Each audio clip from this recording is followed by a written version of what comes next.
Meet Donna, an automation engine and your new virtual team member. Using your practice management software, she aims to enhance your patient experience. Donna is only available through CareCrew and is designed to optimize your front office staff.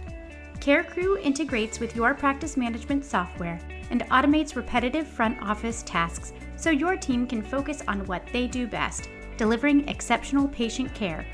Features offered with CareCrew include scheduling recalls and last-minute cancellation spots, texting for confirmations, managing the virtual waiting room, requesting and improving Google reviews, looking for growth opportunities and benchmarks, improving SEO and social media response, and so much more. To schedule a demo and find out how CareCrew can improve your front office, go to carecrew.com. That's www.carecru.com. Patient engagement solutions for the modern dental practice need a modern solution like CareCrew. The Nifty Thrifty Dentist Podcast is your place for all things dental. Join Dr. Glenn Vo, practicing dentist and entrepreneur, as we talk with dental professionals, learn about new products and services, and of course, dental deals and discounts. It's about creating the dental career you dream of and growing an incredible dental practice. Ready to level up and learn? Here comes today's episode in 3, 2, 1. Hey, what's up, everyone? It's Dr. Glenn Vo, and welcome to another edition of the Nifty Thrifty Dentist Podcast. I'm super excited to have Dr. Brady Smith with me. I've been following this guy on social media. He's got his own podcast. I will tell you this, he's got very entertaining posts. We're in a lot of same groups together, especially Nifty Thrifty, TBOD, and Dental Nachos, all these other groups. But his posts are always pretty entertaining, pretty enlightening. I wanted to get him on. So, Brady, thank you so much for being on today, man. Oh man, it's a pleasure, Glenn. I've been following you as well, and it's nice to finally kind of meet virtually at least. And I'm excited to chat with you today. Yeah, so I always like to bring on different dental professionals in different stages of their career, and because we can always learn from someone's experiences, right? So let's just dive right into it. Tell me about how you ended up in your current situation, your current practice. So let's talk about that and what motivated you to take that route towards, dental practice ownership. Sure. So I'm a general dentist. I definitely would call myself a very average dentist. Oh, come on, man. And, come on. Clinically for sure. I work for a franchise with a franchise called Comfort Dental right now. I'll tell you from the beginning, I kind of have currently 1 foot in and 1 foot out of the franchise. So I graduated in 2009, and right off the bat, I bought a franchise with Comfort Dental. We had an upperclassman who I knew who had joined Comfort Dental. So that's kind of how I knew of it. I heard he was killing it, and I was like, I got to call this guy and get more information. And, I talked to him and in dental school, they never really give you numbers, man. They're not like, here's what you should try to make. But he was giving me numbers of like, $350K a year. And I was like, not bad. Fantastic, man. Yeah, sign me up. Because I was talking to other people who were like telling me I should go to Alaska and make $300K a year. And I was thinking about that. My options were totally open. I have no family in dental, nothing. So I was just like, whatever. I could go anywhere and do anything. So I was looking into a lot of things. So I landed on Comfort Dental, and there was an opportunity to go work and buy a franchise in a little town called Pueblo, Colorado, and I took it. So I worked in Pueblo, Colorado, and I lived in Colorado Springs for 5 years, from 2009 to 2014, and then there was an opportunity within Comfort Dental to go and kind of open up Washington as a new territory for the franchise. So I sold my interests in Comfort Dental is a franchise where you get equity. There's lots of equity. You buy a practice, you can build it up, you sell it, and you sell your franchise basically. So I sold my franchise in Pueblo, Colorado, and I have done 2 scratch starts in Vancouver, Washington now. And we have, me and my current partner we're actually building a non-comfort dental practice, just a private practice. It's opening next month. We're going to call it Tooth Docs. And, anyway, Comfort Dental is great. I think it kind of, corporate or DSO practices kind of polarize dentists anyways. Comfort Dental, definitely people who learn about Comfort Dental, kind of polarizes a lot of people. I have had a great experience with Comfort Dental. So I've been with Comfort for 12 years now. And there's just some things that have kind of run its course. And I kind of wanted to do my own personal thing, not affiliated with anything, just me, just building something from scratch. And I've definitely received the tools from Comfort Dental on how to do that. We've had 2 very successful scratch starts that are doing, 2 offices that are doing fantastic and great. And we'll still maintain those. And so currently I'm with Comfort Dental in Camas, Washington. It's a little suburb of Vancouver. And very much bread and butter dentistry, nothing too fancy. We do a lot of implants though. And Comfort Dental is a franchise that kind of caters to a lower socioeconomic demographic. So we're very high volume. We learn how to do things quickly. And been very happy with Comfort Dental. So, I'm so glad that you laid that out because, when you think about the pathway to dental practice ownership, there's so many different ways, right? And everyone's going to have I made a poll in the group recently and asked about, hey, how did you guys get to dental practice ownership? It was almost 50-50 startup and acquisition, but then there's also a buy-in model. And also obviously Comfort Dental has a certain model. And I think it's really, really important that people know all the avenues out there because there's not just one way, right? And Sure. In fact, there's a lot of times you have to do it a couple of ways to really figure out what works for you.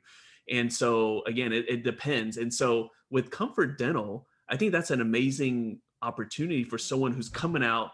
Obviously, if someone's coming out and they have like a ton of debt, you only got so many options, right? And again, going with this franchise model, would you say that it kind of like mitigates a little bit of the risks because you're going into a proven franchise model that you also have partners in there that can kind of show you the ropes? So 100%. So that's like, I didn't even know how valuable having a good mentor was. I got very lucky because not every Comfort Dental doc is the same. Some every dentist has a different affinity for helping out the new guy. But yeah, so that was me. I came out of school with a lot of debt, about $300,000 in debt, which I know is like nothing now. I think that's like people are coming out with a lot more. I feel like an old man when I say that, but so I came out with a lot of debt and I came into this practice that was a well-oiled machine. It was an existing practice. I bought out an existing franchisee. So I bought her practice, basically. It was $550,000. It all gets financed through Comfort Dental. They have their own relationships with banks, so I didn't have to worry about getting my own financing. Everyone qualifies. It's kind of it's kind of awesome, but also a little dangerous too. It's a little risky. I wouldn't say dangerous, risky. You just got to understand, like, you're betting on yourself. And I've always felt good about betting on myself. I always felt like in dental school, I was always like feeling like held back. Like, I don't know why I have to get this double checked and triple checked. I'm ready to go. Yeah. So once the gate was open, I could produce and run and it turned out really, really great. I remember my very first paycheck for a month was $37,000. And I felt like I had unlocked the code of dentistry a month out. I felt like, oh, everyone else is an idiot and I'm the only person who understands how to do this. And I got very arrogant about how great Comfort Dental was. I didn't realize that there's so many other models that can also be successful. And so I guess in my old age, I've also kind of been able to understand better. Like, it's just not like there's a lot of different things that work. Right. You just have more of an open mind now at this stage in your career. Right. And I was just blinded by like, clearly I'm the richest person. I'm the richest dentist in all of dentistry. I think whenever and that's the big, I mean, that's pretty true. Whenever you're on kind of like your own island, or you're in your own castle, in your own fiefdom, right? You see that. And then once we kind of start talking to other people and hearing what's out there too. And again, that's why this is so important to hear your story here, because again, depending on who you run, what circles you're in, they may just say, hey, look, I mean, you got to do a fee for service model. You got to do this and this and this. And, I'll tell you what, I mean, the type of practice you have is also, it depends on kind of like your personality and your skill set, right? If you're talking to a doctor who's just amazing clinically, he's doing big cases all the time, and you ask them, like, how do you build a practice? He or she is going to tell you how to set up the practice a certain way. And if you're just mainly bread and butter skills, right, and you're not yet at that point to do the big cases, that practice model is not going to work for you, right? So again, you got to hear all these different avenues and all these different stories. And I love the fact that you went through this and now you're kind of transitioning towards doing something on your own. Is that practice going to be very similar to kind of like how Comfort Dental was set up, or are you doing something completely different? No, I'm almost brick for brick copying what I know. It's my reason for wanting to depart was just to kind of be on my own. There's some financial reasons too. Sure. It's it costs money to buy a franchise. There's a franchise fee involved. There's a monthly royalty involved. And one of my issues was it's not common within the Comfort Dental franchise to have the experience of opening up brand new practices from scratch. But I've done it twice. And so I'm in my third Comfort Dental third different unique practice. All have been kind of the same, but two of them, we started from nothing. And so, and especially in my little corner of Southwest Washington, everything that needed to be done, I kind of had to learn on the fly. So that starts with like, finding a space, finding a retail space that's available, then contacting an architect to build out the space, understanding how much square footage I need, getting the architect designs approved by the corporation. Then once the architect designs are approved, I got to hire a contractor. That contractor hires subcontractures. I mean, you pretty much did all the legwork here. Yeah, so I had to do all the financing. They helped me with financing. It was like that was what made it really easy, is that as far as like how much the contractor was going to charge me to build things out. But I always had that fallback. There was a bank that would just basically write us a blank check to say, here you go. Again, it's great for people who are risk averse or are comfortable betting on themselves. That's good. And Comfort Dental is an ownership model. So we do have associates, and that's kind of a new thing. But when I joined Comfort Dental, associates did not exist within Comfort Dental. Yeah, I mean, they were pretty much partners, right? Yeah, always. And so it always required a buy-in. Now they've realized that, I think it's been from struggles to get more partners to join. It's just that a lot of people coming out of school now are a little less risk averse, we've found within the organization, that you don't have a lot of people willing to shell out $500,000 to buy a practice when they're already steeped in debt. So when I built these two practices and it went really well, it's kind of like, I know too much. Like you start crunching the numbers and it's like, I just know too much.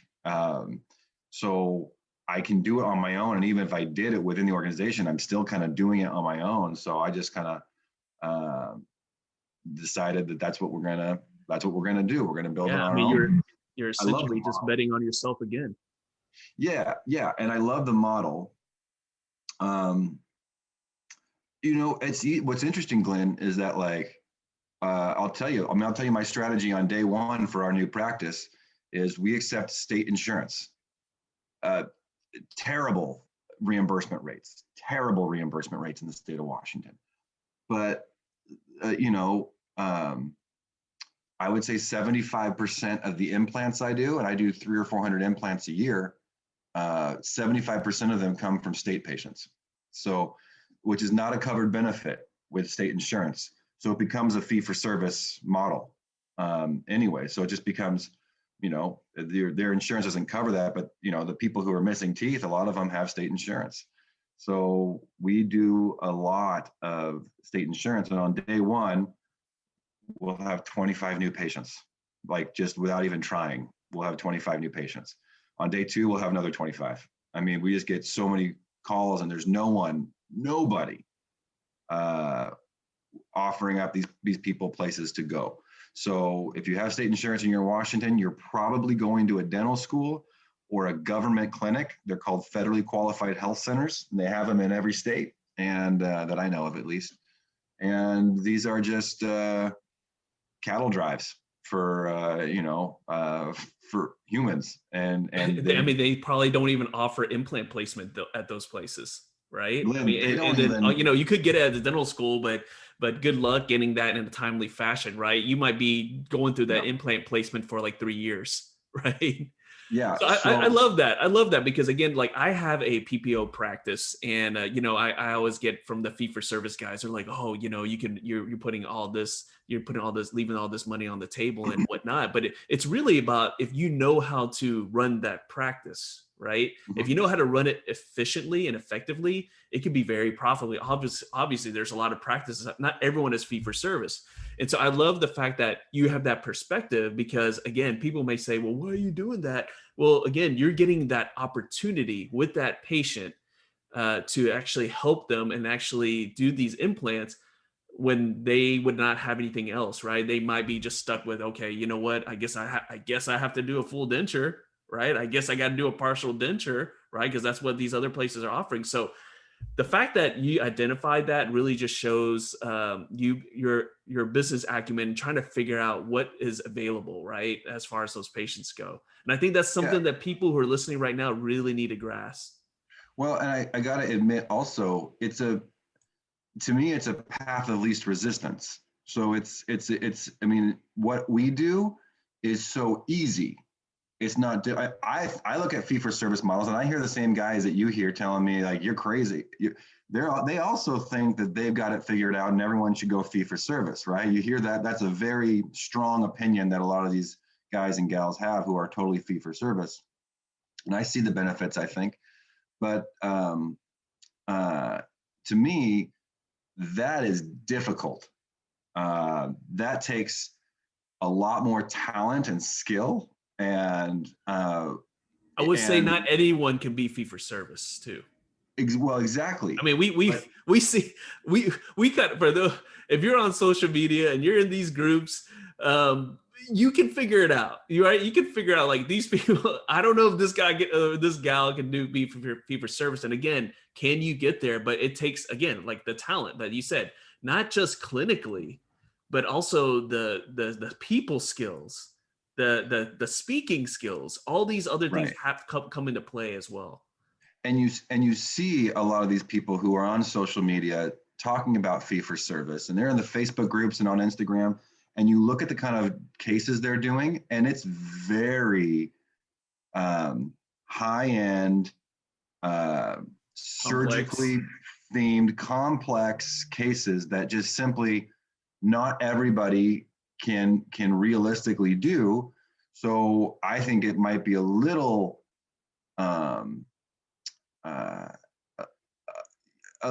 much to recommend this to everybody. Whereas the Comfort Dental model, I think any new grad can come in and start doing fillings, starting with root canaling, doing root canals on incisors and premolars and moving to molars if you want, cutting crowns, that kind of stuff. Like I said, it's the bread and butter stuff. And then if you want to go fee for service later, I mean, that's always fine and good. But Comfort Dental just provides a model where literally everyone can be successful. We've had lots of associates and our associates and partners coming in that are new right off the bat, do very, very well, because it's geared towards making everybody successful. And so I choose that as a path of least resistance, because it's very easy for me not to, like I said, on day one with our new practice next month, we'll have 25 new patients, no problem. And we know that because of how many people we're turning away at our own practice and how fast we get full at our current practice. And we don't accept state insurance like unlimited. We actually have a strategy where we let it trickle in and we fill our other spaces, our other columns with other things. We can't just open the floodgates because it will absolutely overrun your practice. So there's a little bit of strategy that has to be implemented and executed correctly to make this work. But what it absolutely does is it puts people in your chairs constantly. Never have to worry about humans not being in your chairs. They're always coming. I love it. I love it. Hey, so, I want to kind of switch gears a little bit because the reason why I wanted to bring you on is obviously you've had so much experience and you shared so much of that right now, but you also do a lot of things outside of your dental practice that you're very passionate about. And I want to talk about that, those things and what kind of got you involved. So let's talk about, obviously you do a podcast as well. It's very entertaining as well.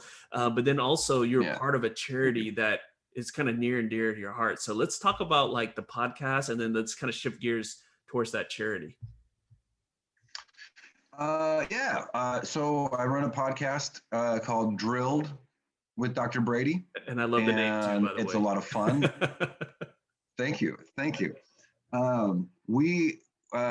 It's co-hosted with a fella named Lowell, and he's the executive director of the Halo Dental Charity that I founded a few years ago. And he's become a good friend and he helps host. He's not a dentist. And it's more of we always claim it's a patient-facing podcast. We kind of more focus on, dentistry in a way that patients can understand it. Also, we just kind of shoot the breeze. It's just a lot of fun, just chatting. We have guests on from time to time that we find interesting and compelling to bring on. But I like having a co-host who's not a dentist because it allows me to bring things up and then he gets to put his input in on his non-dentist perspective. I will say this, it's very entertaining with having those perspectives. Thank you. I will say that. Well, I think it's interesting because when you get dentists in a room, it's very easy to forget how patients actually view what you're saying, what you're talking about. And so any subject in dentistry that you talk about, that anyone talks about, it's always interesting to me to be like, well, how are we being viewed or perceived by people not of our profession? And so I love having him there with me because it keeps us grounded, keeps me grounded as far as like, am I so into dentistry that I forget I can't even think like a non-dentist anymore? It's impossible for me, right? I can't even think like that. I don't even know how to think without being a dentist because I am a dentist. It's my life, right? So having someone who's not a dentist is great there. And I give away $500 of free dental work every single week on the podcast. So a lot of my patients become my listeners and a lot of my listeners become my patients because of the little giveaways that we do. It's just marketing genius right there. I just love that concept too. But also the fact that your podcast partners is associated with your charity also gives you like a huge opportunity, a huge platform to actually do good. And let's kind of talk about that. So what kind of motivated you to start this charity? And again, like what are your hopes for it? Oh, well, let's see. Where can I start with you? Well, let's start with how you got into that. Like what made you start that? So I'll tell you, if I'm being quite honest, I hated dentistry. I hated it for maybe the first 5-6 years. I didn't like my job at all. Yeah. And I think a lot of dentists kind of relate with that because I think there's at least days of your job where you can be like, this sucks. I don't want to go to work today. You might see someone on your schedule, another denture adjustment on Mrs. Jones, and you're like, I am not going to reline her denture again. That was me. So it was just me, but it was like just boiling up where it was like, I just, doing a lot of kind of personal inventory on my life. I decided that I wasn't doing a lot of charitable work for people. And so, and this changed my life, and my perspective was just finding people. And I was so kind of sick of the feelings that I was feeling about just like the dread is a good word, kind of despair, being 5 years into, I don't know, a 30-year profession and already being burnt out. I really worried about that, right? And then I would do free work for people. And the way I would do it, I would just choose somebody at random. Not at random, I would feel inspired. I would feel like, everyone's got a cool patient that just can't afford that crown. And so I would start small and just be like, hey, yeah, I know it's tough on you. I'm going to take care of this crown for you this time. Why don't you take care of the next one? And I got this one for you. And so slowly I just started doing that. And I would find people outside of my practice, like just people I would encounter. And if I felt inspired to like give them my card and just help them out, I would do that. And that literally repurposed, like it rewired my brain into why am I doing dentistry? And Simon Sinek has a really great, very popular TED Talk called Finding Your Why, or something about finding your why and understanding why. I mean, I kind of shared in the beginning about being with Comfort Dental. Money was never a problem. I was doing fine. I mean, I was doing beyond what I thought I was capable of my first 5 years, just from sitting in dental school, thinking about what my life is going to be like, what my earning potential was. I was far exceeding that and still felt unfulfilled. And then when you actually have the skills to impact somebody, but truly impact them, like truly make a dent in their, in their life situation. I mean, I would defy you to find something more satisfying than that feeling. And I tell you, you can have a month where you make $50,000, and it pales in comparison to changing someone's life. That's just my experience. So so I started doing this more and more and more. And then as I started doing that, I just realized it would be nice. I mean, it's hard to do free work for people because it costs money, right? If I'm doing a big case on someone, it costs money.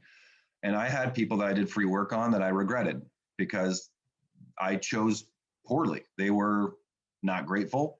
They became entitled. That definitely happens. And I think dentists get worried about that. And I think rightfully so. So I created Halo Dental, which is an acronym. It stands for Helping and Leading Others. And the aim of Halo Dental is to make giving dentistry away easy on dentists. It's designed to remove the obstacles. So we have some really cool sponsorships with BioHorizons that gives away implants for free, gives away surgical kits for our volunteer docs. We work with the docs. If you want to volunteer, we work with you. And Halo, me personally, and a couple other individuals will help vet the patients. The patients are presented via a nomination process. So patients are not allowed to nominate themselves for these kinds of giveaways. They must be nominated by somebody else. And that increases the caliber of individual that we're dealing with when you have multiple people vouching for this individual. So it's just, and I was shocked that there's not a organization like this that exists, at least not to my knowledge. There are some similar type of organizations, but I wanted to make something that helped all dentists who felt similar to me. I mean, I don't know, man. I just feel like there's a lot of dentists who want to do this and they don't, right? And they stop themselves and they have these obstacles of like, it's too expensive. Or I don't know, I don't even know how to approach someone. I don't even know how to talk to you. Like, how do I say, Glenn, I want to help you. Like, I want to help you do this. Will you accept this offer from me? Here's what I want to do for you. I don't want anything in return. I just want to help. And it's kind of an awkward conversation at times. It can be to broach that subject with someone that you want to help. So that's what Halo does. Halo creates a situation, creates an environment where you can help someone in your own office too. There's not a headquarters where you come to me. You don't come to my practice to do it. You do it in your own practice, and we bring the patients to you. And we got a whole system that works out really well for doing that. But the aim of Halo? What's the goal of Halo? I would have to say world domination would be the aim. We want to take over.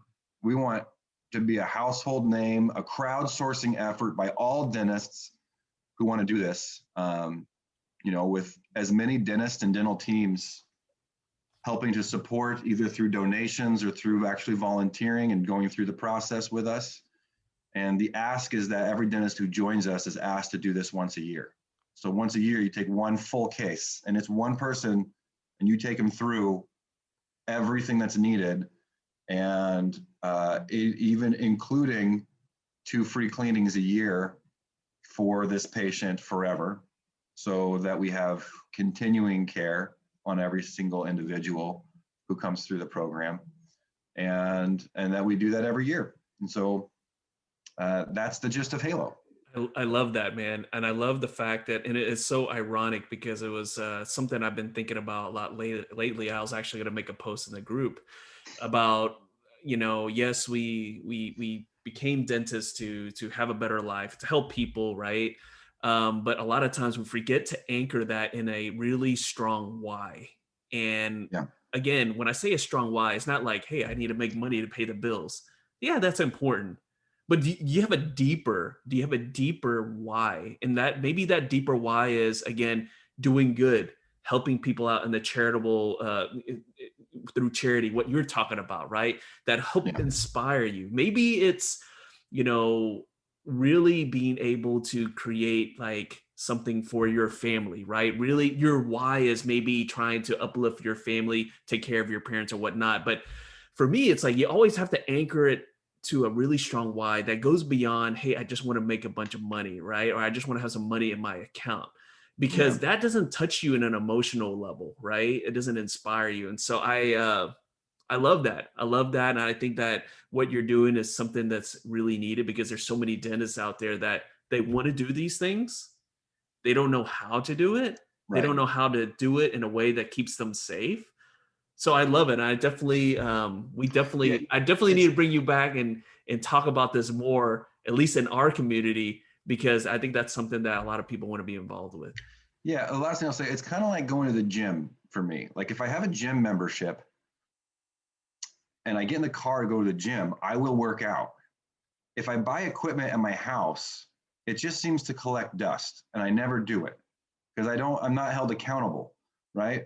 So when your dentist comes and signs up with Halo, it's kind of like you pull the trigger and we'll put you right in there, man. We'll get you all of a sudden, you'll have patients in your chair and you'll have, bios of nominations to look over. And all of a sudden it's happening. You're doing it. And I'm going to share a story with you here. And it really applies to what you just said there. So my boxing coach, he always tells me, hey, look, I know some days you don't want to wake up really early and hit mitts and stuff like that. I know you got all these other things to do. So all that I ask before you decide not to show up, just drive to the gym, walk up to the door. And if you feel like you don't feel like training that day, walk back to your car and leave and just let me know. He goes, if willing to not want to train after walking up to the door, that means you really don't want to train.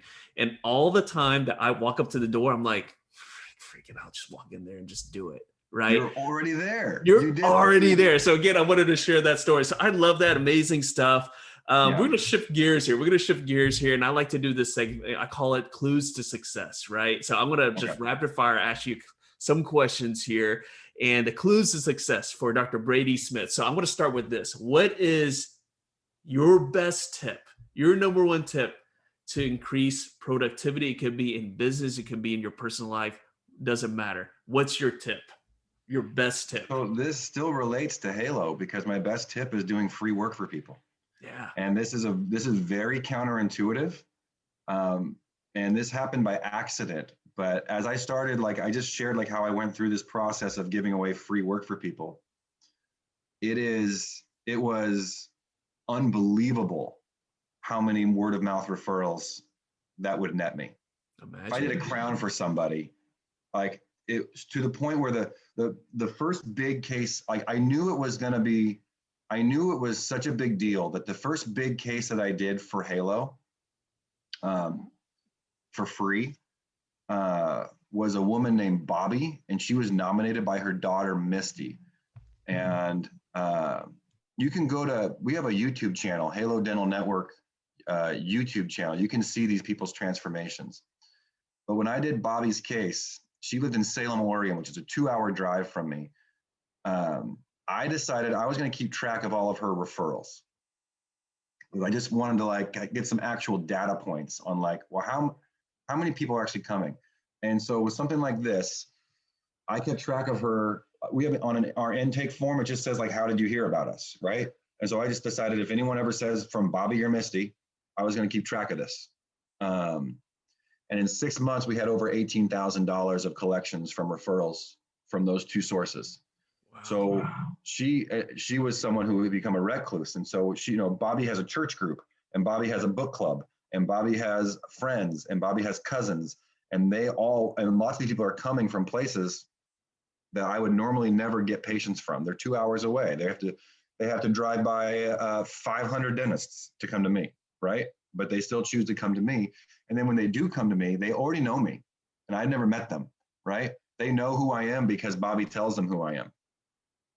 So they already have trust. They don't question my treatment plan. They know that I'm not there to, for any kind of nefarious, shady, weird, car salesman type tactics. That's not what we're doing. They have immediate trust with me, and they buy the treatment that they need. So when they see these people making when you make that impact, and I'm sure this happens with paying customers too. I'm positive that this happens, but it's hard to get someone to pay you $50,000 for a case.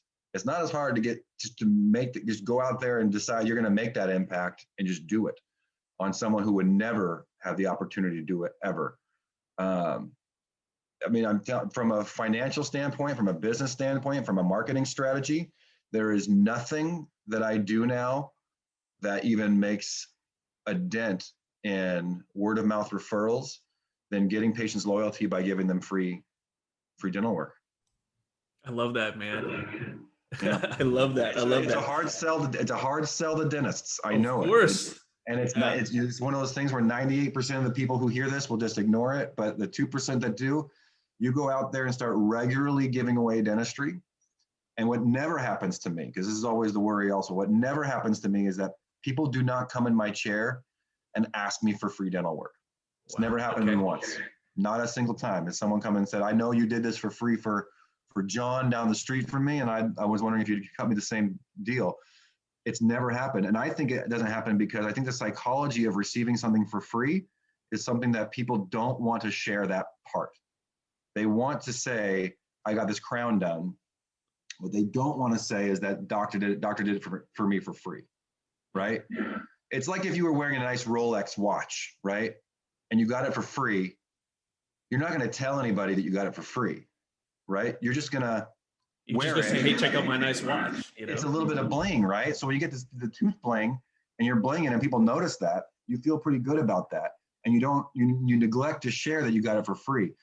But I can just tell you from my own perspective and from other dentists I know who do a lot of free work too in the same type of fashion, it's not a problem, and it doesn't really happen.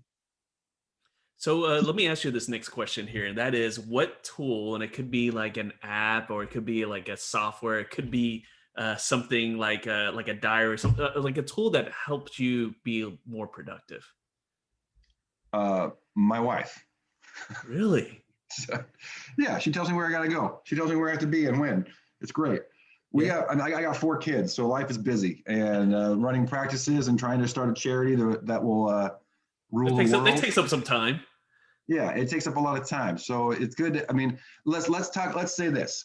Let's call it team members. Yeah. So surrounding yourself with people who hold you accountable, help you.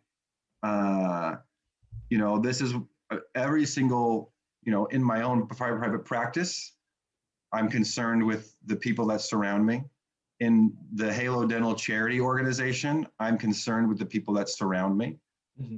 In my own personal life, I'm concerned with the people that surround me. And if I botch that, I'm going to botch everything, right? So, no one's successful on their own. Everyone at some point relies upon the competence of other people. So it's a shared effort. So that's my tool is my listen, I got make sure you have the right people around you.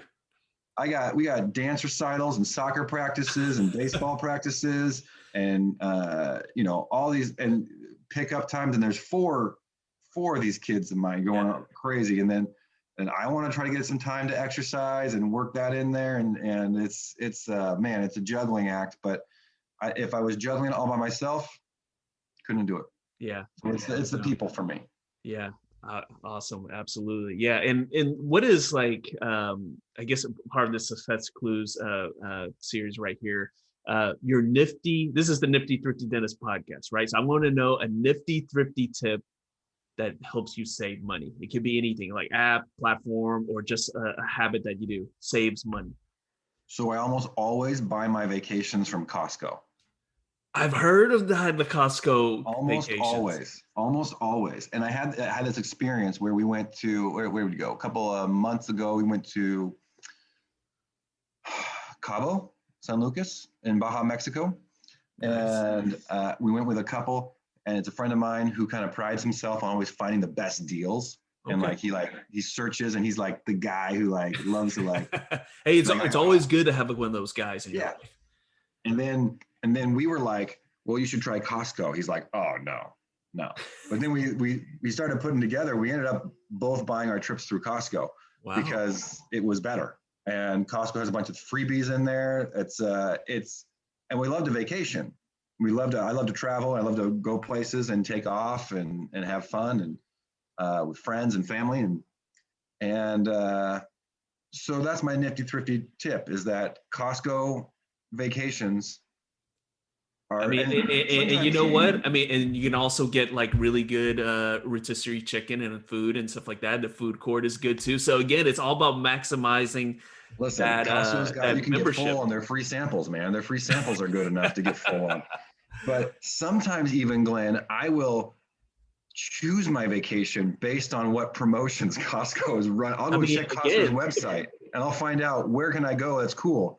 And I'll use that to base my decision off of. The genius of Costco right there. I mean, they know what they're doing. They know what they're doing.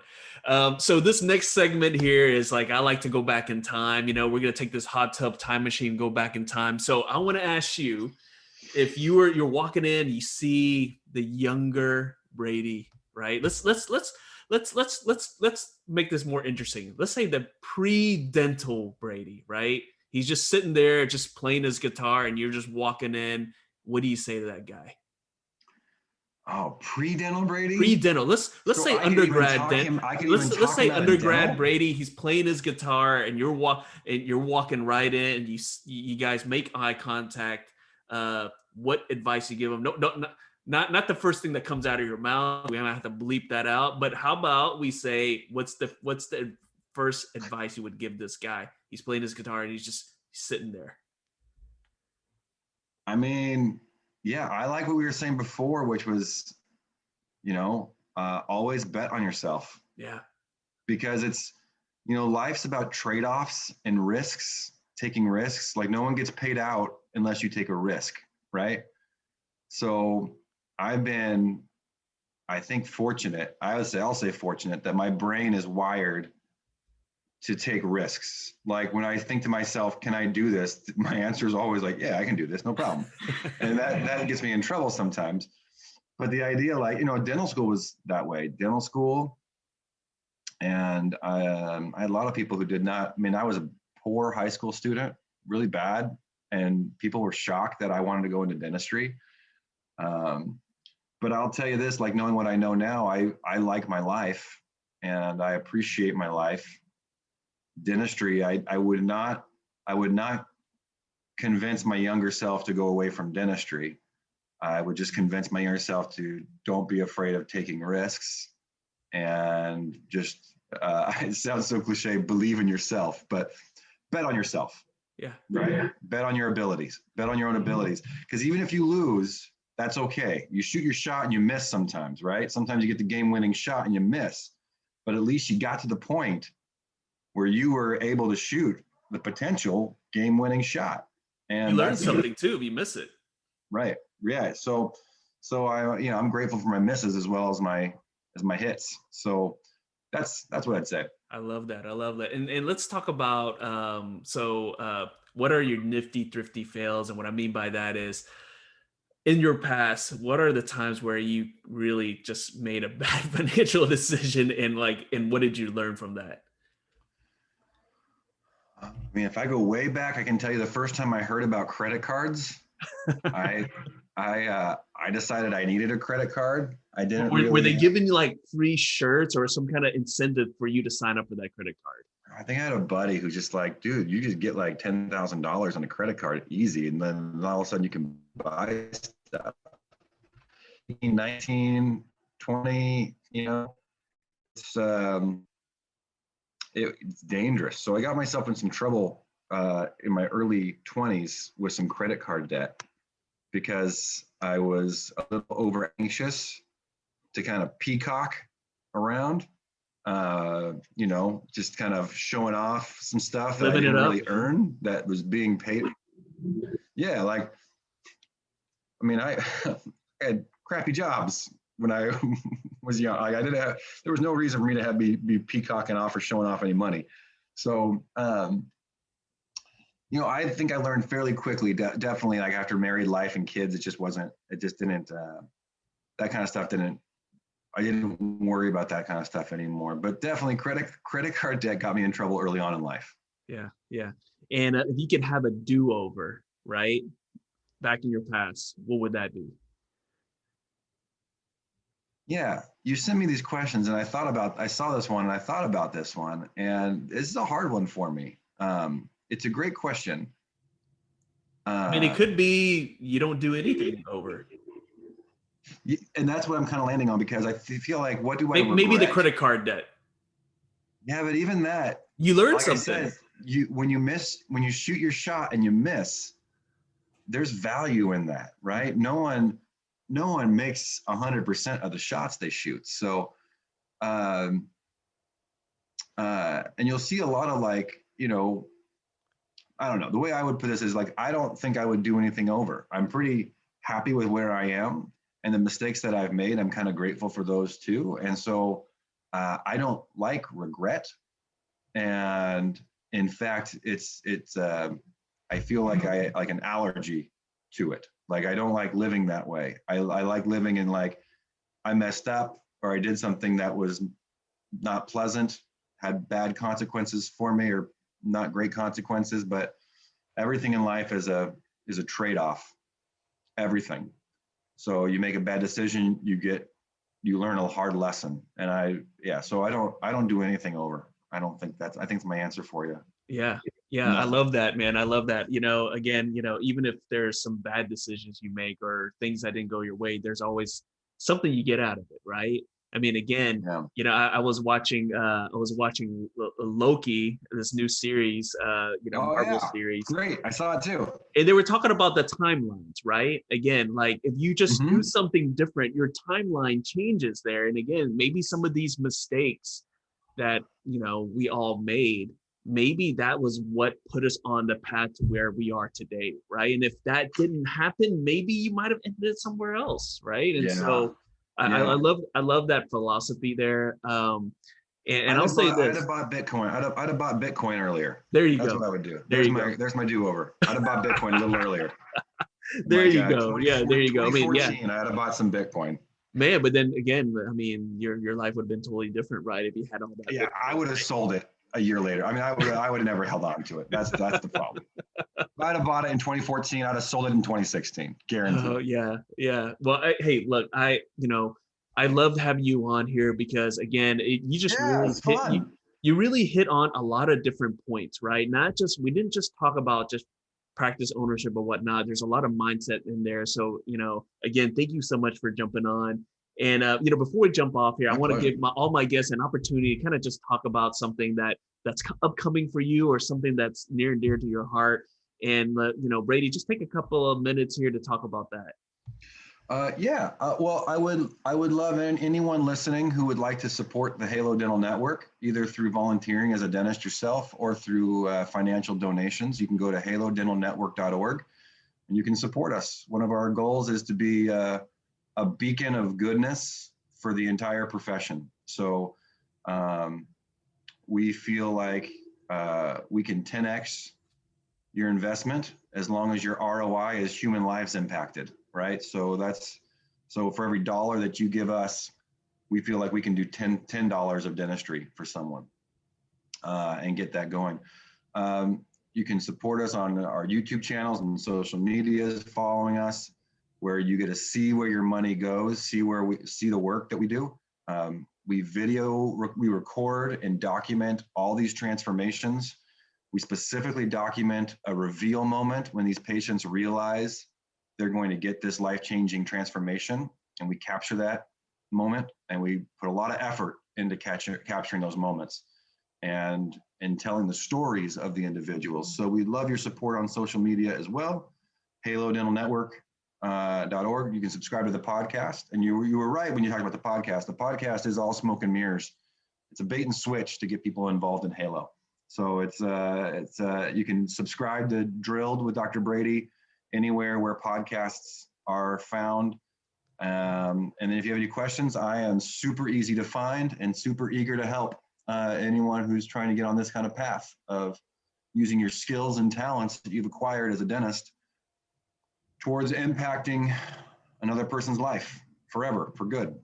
So hit us up, help us out, and let us know how Halo can help you. Brady, thank you so much, man, for being on the show here. Guys, we'll have all this stuff in the show notes. Definitely reach out to him.